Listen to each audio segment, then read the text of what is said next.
നമസ്കാരം. തിരുവല്ല മീഡിയ വാർത്തകളിലേക്ക് സ്വാഗതം.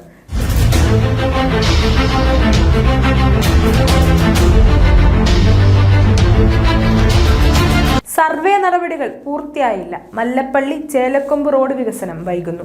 കിഫ്ബി പദ്ധതിയിൽ 88 കോടി രൂപ മുടക്കി നിർമ്മിക്കുന്ന തിരുവല്ല മല്ലപ്പള്ളി ചേലക്കൊമ്പ് റോഡിന്റെ സ്ഥലമേറ്റെടുപ്പിനായി സ്ഥാപിച്ച അതിരുകല്ലുകൾ സ്ഥാപിക്കുന്ന ജോലികൾ പൂർത്തിയായിരുന്നു. എന്നാൽ നടപടികൾക്കിടയിൽ ഏതാനും സ്ഥലങ്ങളുടെ സർവേ നമ്പർ വിട്ടുപോയതിനാൽ ഈ സ്ഥലം ഏറ്റെടുക്കുന്നതിൽ പുതിയ നോട്ടിഫിക്കേഷൻ വേണ്ടിവരും. ഇതിന് മാസങ്ങളെടുക്കാം. പുതുവർഷാരംഭത്തിൽ പണികൾ തുടങ്ങുമെന്ന പ്രതീക്ഷയുണ്ടായിരുന്നുവെങ്കിലും നടപടിക്രമങ്ങൾ വൈകുകയാണ്. റോഡ് നിർമ്മാണ കമ്പനിയായ റിഗിന്റെ ഉദ്യോഗസ്ഥരും സ്പെഷ്യൽ തഹസിൽദാർ, സർവേയർമാർ എന്നിവർ ചേർന്നാണ് അതിർത്തി കല്ലുകൾ സ്ഥാപിച്ചത്. ഇവയിൽ ചിലത് സ്ഥല ഉടമകൾ മാറ്റിയിരുന്നു. ഇതേ സ്ഥലം വീണ്ടും മാർക്ക് ചെയ്തിട്ടുണ്ട്. റോഡ് ഉന്നത നിലവാരത്തിൽ നിർമ്മിക്കാൻ തുക അനുവദിച്ചിട്ട് 6 വർഷം കഴിഞ്ഞു.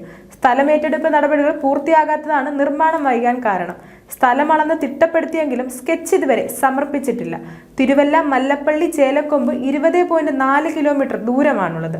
ഏറ്റെടുക്കേണ്ട സ്വകാര്യ വ്യക്തികളുടെ സ്ഥലം അളന്ന് തിട്ടപ്പെടുത്തുകയും തുടർന്ന് അവർക്ക് 2013 LARR ആക്ട് പ്രകാരം സ്ഥലവില നൽകി ഭൂമി ഏറ്റെടുക്കാനുമാണ് തീരുമാനം. സ്ഥല ഉടമകൾക്ക് നഷ്ടപരിഹാരമായി നൽകാൻ 10 കോടി രൂപയോളം വേണ്ടിവരും.